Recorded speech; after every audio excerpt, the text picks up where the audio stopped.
Welcome to Let's Get Metaphysical, the show that stretches you beyond your five senses. When you are looking for your next step on the path into the unseen, we've got you covered. Join epic adventure seekers and level up your game with your host, reality magician, Allie Bierman. Trees have 20 different ways of communicating with each other. Hi, I'm Allie Bierman, your guide to the invisible forces that drive your life in each moment. Today's guest, Flora Rudolph, is the expert on tree life, everything about them. You met her back in episode 83, Meeting Trees, and I introduced you then to her deck of cards, tree transformation cards. And today we're going to go to some fun new places because I've spent my life up in trees. And anytime I was upset or wanted to be alone, I'd be up in trees. And very interesting things would happen to me, but nothing close to what Flora is going to share with us today. And I'm so happy and grateful to have you with us, joining us again today. Welcome, Flora. Thank you. Thank you, Allie. That's wonderful. Good to see you. I know that you have extraordinary experiences, why that's you were able to create that whole deck of cards, which just an extra little thing. It's really, really beautiful, incredible information. And if you see trees and you don't know what they are or anything about them, I know there are a lot of people out there who go on nature walks and they identify everything, but what you do is a whole different thing. Yeah. So would you share some of your more recent, different kind of experiences that I don't know anybody else who has them? So you're exactly right. It's like when you come from that place of information, and that's just kind of on the surface. It's like if you meet somebody and you go, oh, they have, brown hair and they have a blue dress on and they're about 5'5" and they look to be such and such age and whatever. That's the surface. That's like saying it's an ash tree and it's how many big years old or whatever, and it needs this and that. That's the surface. And getting underneath the surface is where you're going to find the juicy parts of meeting a tree, where you're going to connect with it. Because if they have 20 different ways or more of communicating with themselves that science has recognized. Science tends to, in my experience, kind of come after people's intuitions. And after the collective consciousness goes, you need to know this now, everybody. And they dump it down. And so they communicate with themselves in at least 20 different ways, multitudes of ways. And they are also extremely aware of us, which just is amazing.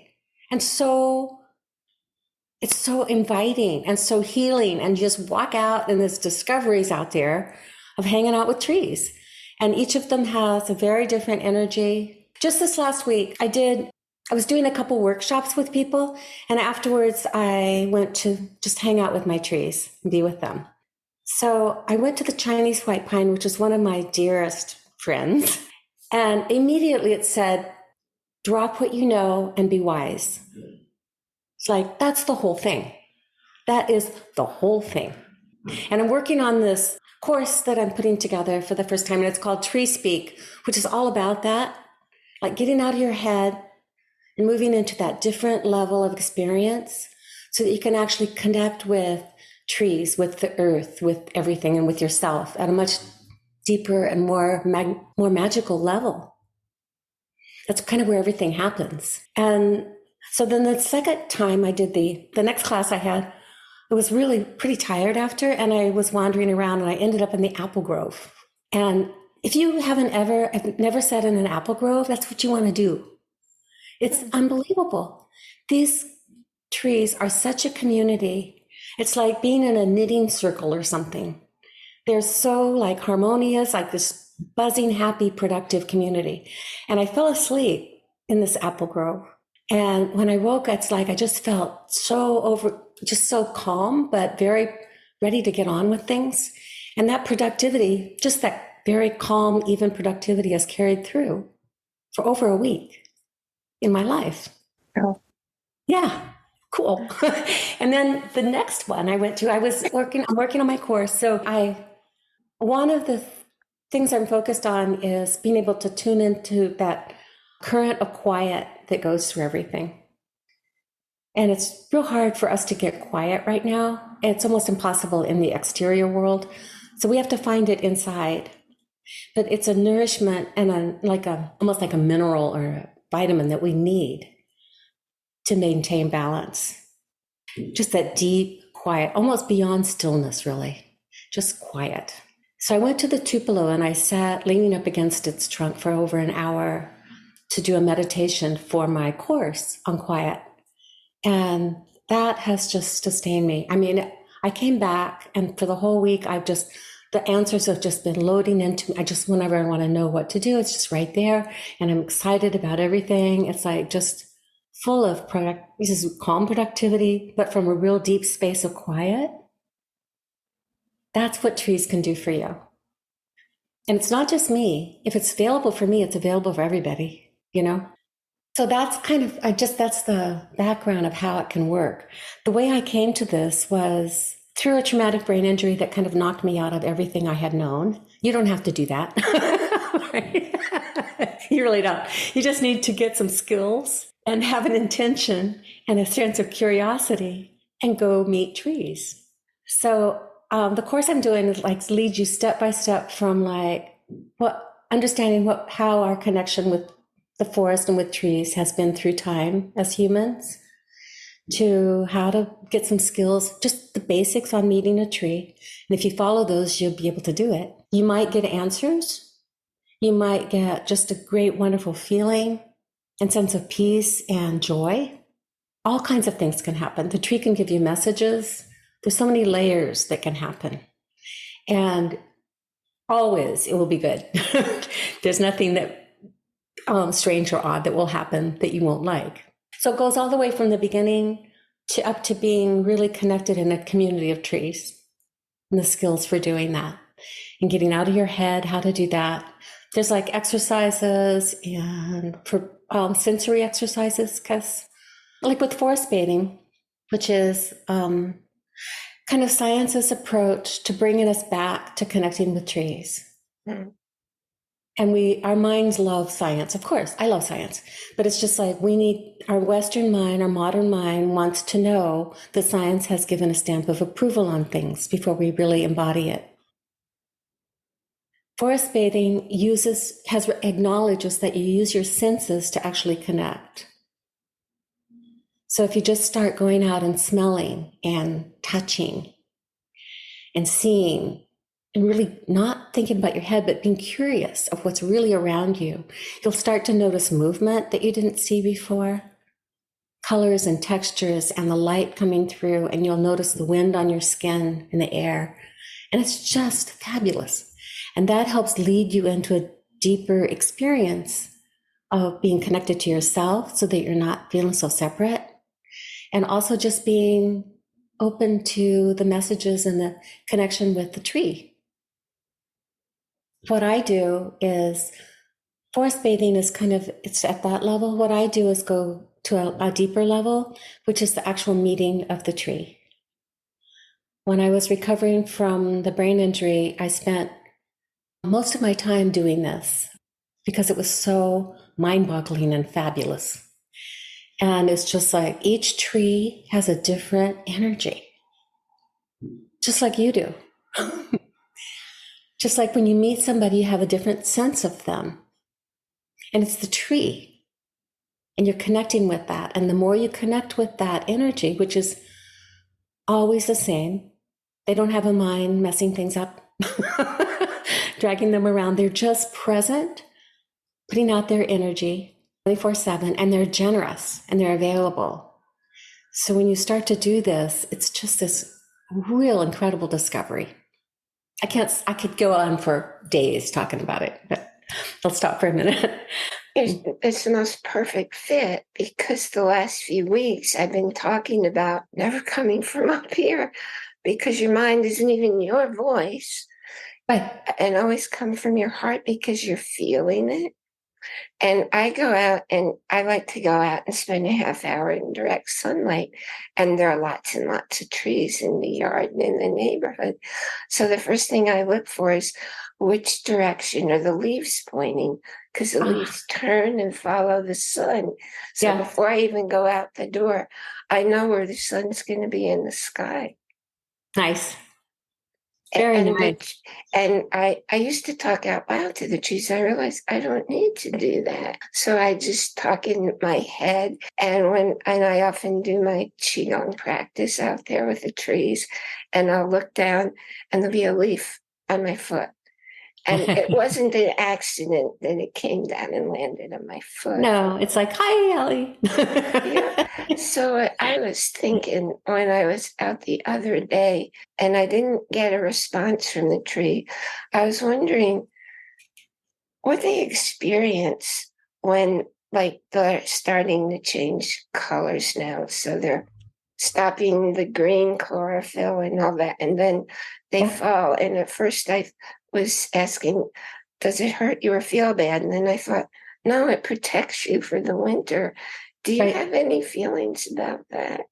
You know, my feeling is trees just know what to do. I mean, they've been doing this for like the oldest conifers, like 350 million years.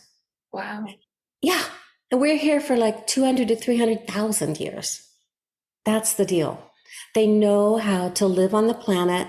They know how to live with their own tree selves, obviously, and what's going on in the earth, and to connect in community and harmony. So I think it just feels right to them. You know, like I'm trying to think of a similar thing that we do as humans, because we go through different phases. You know, sometimes we're more out there and sometimes we're pulling back our energy. I know that in the winter, when trees, they really consolidate their energy into a deep core, and it's powerful. It's just mighty, the energy coming through the trees in the winter, but it's really deep. Where in the summer and spring, they're out. It's out there. So in the fall, I don't think there's pain. I don't get that at all. I just get like this natural process. Some trees, like willows and such, when they no longer need a branch, they just throw it off. They just drop it when it's no longer what should be happening with the tree. So they have a huge system of maintaining their being, their physical being. That tree often goes down, they're usually often on water. The tree goes down the creek and then it clones into another identical tree. That's pretty cool. They're just, so I don't think there's any worry. I think that's more like our projecting ourselves onto trees. Because if something fell off, if our finger fell off, it would hurt. You know, but yeah. Yeah. I was wondering, I'm an older person living in this neighborhood, and the generation of younger people, we had a big block party the other day, and this younger person was saying, so he bought the house, moved into the neighborhood, and he cut down 13 trees, which explained why I was hearing constant sighing and sighing. I didn't know what it was. And I thought, I didn't understand why he did it. I didn't ask him why he did it. But I'm imagining that the tree knows their neighbor. I'm thinking they're feeling hurt. I don't know. I can project a lot of stuff. Yeah, I think that's true, though. I think that's true. I go to an arboretum often because that's what's close to me. And they're always like trying to fix the trees. And it just hurts. You know, I don't really understand why they believe that's necessary. I need to investigate it more. Cutting off branches and randomly making trees into what we think they should be versus what the tree knows that it needs. Yeah. I don't like it. It doesn't work in my heart. Yeah, I lived in a house where the whole front under the picture window were rose bushes. Mm-hmm. And some people who were helping with my garden cut them like all the way down, so they were only a foot tall. but they came back. Right. And I don't know, it felt like doesn't that hurt them? Or do they like that? Do they like to have new growth and new experience? I'm in the same place with it. I'll get that figured out, but I don't have it figured out yet. But it doesn't feel right. It doesn't sit right with me. They pruned like too many branches on my Chinese white pine friend. And it just felt like that tree was so wounded, and it took it over a year to bounce back. Right. Yeah. Yeah. Many, many years ago, a friend took me down I love everything Native American, and she took me to what was once a Native American reservation. It's like, must have been a long time ago because I can't find any information on that tribe. But we went into this open field surrounded by trees. And I had to leave because I felt this energy of violence. And I don't know if the communication was coming from the land or the trees, that maybe there was something like a massacre, something awful happened there. Yeah. And I could never go back there. Yeah. Ooh, chills. Yeah. Yeah. Yeah. So it's that sensitivity that allows you to actually become connected with what's going on around you, whether it's painful or beautiful, right? Without that, we're just walled off, sealed up in our little world, and it's painful. It's awful. I love what you were saying earlier about the silence, because I grew up alone in my house. Mm-hmm. And so I was always silent. And I love silence. But every place I go, people have to play what they call music. And it's playing all the time. And it's loud. And I don't like it. Yeah, it's noise. Everybody else seems to like it. And it's like, am I odd? I don't know. I'm with you. So, yeah, with the tupelo, because that tree specifically transmits silence. Or quiet, actually, quiet. Incredible.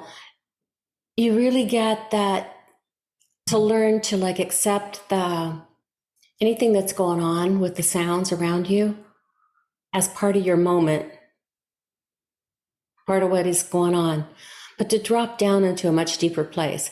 And it's a real discipline because we've never learned to do this, But when you can get into that deeper place, then you can transmit that silence, both to yourself or quiet out.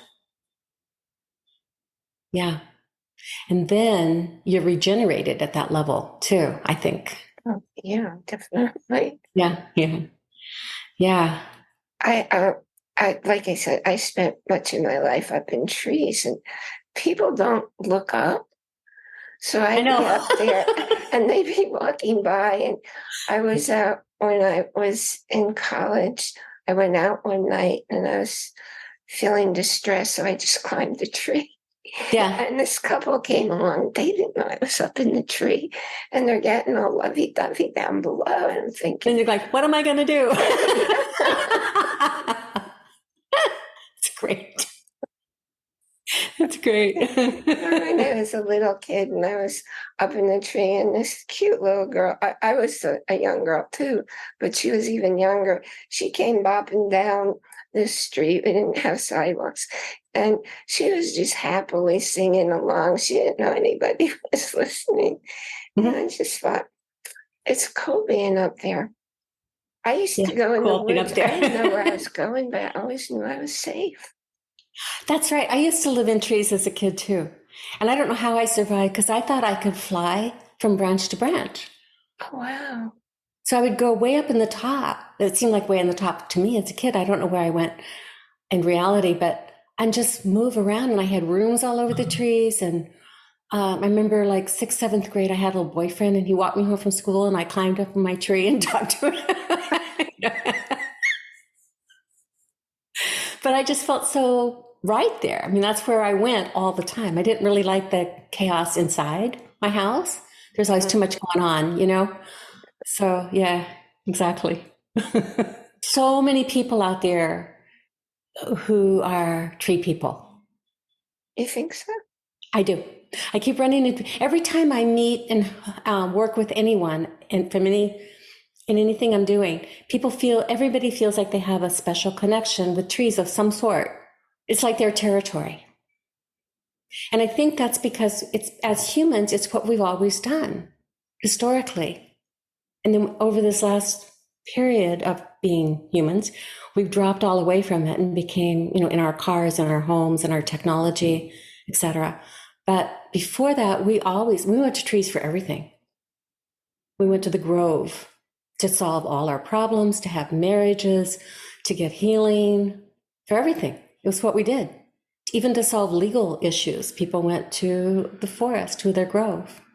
The sacred groves, all that history that comes down to us from like the Druids and everybody. It's from Greeks, everywhere. It's just what we've done. And it makes so much sense because they're so much older than us as far as like their longevity on the planet. Mm-hmm. And so you think, here we are, humans coming up in the whatever, as a species, and we look around, there's these trees. They're huge. They're magnificent. So, obviously we're paying attention to them and we're going to them. We're tuning into them. Through every culture that I have found, there's people believe that the first man and woman actually stepped out of trees. Mm. It's just like our ancestry, our deepness is so connected with being with trees. And I think there's a resurgence of that coming. People because there's such a massive need to be connected and to have direction and stability and grounding in this insane world we've created, that I think there's a large segment of people who are returning to that, looking for that, longing for that, even if they don't know what it is yet. I know there are lots and lots of parks. Every place I go, I ride by parks. And I'm glad what you shared about the apple grove, because I'm in apple country. I'm going to go out in an apple grove and see what happens for me. That's perfect. It's so lovely. The first time I did it, it's like, why haven't I done this before? Everybody's got an apple tree around them somewhere, right? We're so entwined with them. They're in our body all the time, right? It's just, yeah, exactly. I had 3 apple trees in the house where I raised my kids. So, we always had our apples. Nice. Well, I want to be sure that you present the information for people to come and enjoy your program, because it's just fascinating being with you. And I'm into trees, but like I said, you're at a whole nother level, and to be teaching the whole course. Or do you give everybody the details, and we'll have the link in the show notes? Yes, thanks, Sally. On my website, which is called Meeting Trees, you just go to Meeting Trees, and it's right there on the menu bar. It's called Tree Speak. And there's a drop-down menu. It'll show you the whole course. There's 5 modules. It's an evergreen program, but I'm going with people through this first round of it, which starts on September 30th. However, there's actually like 6 modules really, because there's an introductory module that you get as soon as you join. Then on the September 30th, you get delivered the first module, and it goes through all the different stages of how to meet a tree and how to know when a tree is calling to you. There's an essential shift that I lead you through on how to get out of your head and be with the tree, how to connect with the community of trees, and how to start really discovering. It's just using your curiosity and your sense of adventure to go out there and meet all these trees and connect at much deeper levels and develop relationships with them. So it goes through all of that. So it's Meeting Trees, Tree Speak. I definitely want to share that, because thank you. It's important to live from your heart. Yeah. Thank you for being you. I'm so grateful to know you and to spend this time with you today. Me too. Back to you. And I want to thank all of you for joining us here today for this special edition of Let's Get Metaphysical, Connecting Heart and Mind. This is a show episode as opposed to a regular episode. And also remember, join our Facebook group where you can ask questions, get some extra material, make a new friend. And all these links will be in the show notes, where you can go to the show site so you can either watch or listen to. And if you haven't yet listened to Flora's episode number 83, definitely listen to that one too, because if you thought today was neat, that one is just going to move you into a deeper level. Thank you, sweetie. Remember that Audible always has a free trial through our site. And it's 30 days to go in and look around. And, I always have a book to recommend for you. And the book I'm recommending today is Hidden Life of Trees. So if you were fascinated by all of this, I'll have all of this for you to be able to go and grab it as your free download in your trial. Ah, wonderful. Yeah, it'll be a lot of fun.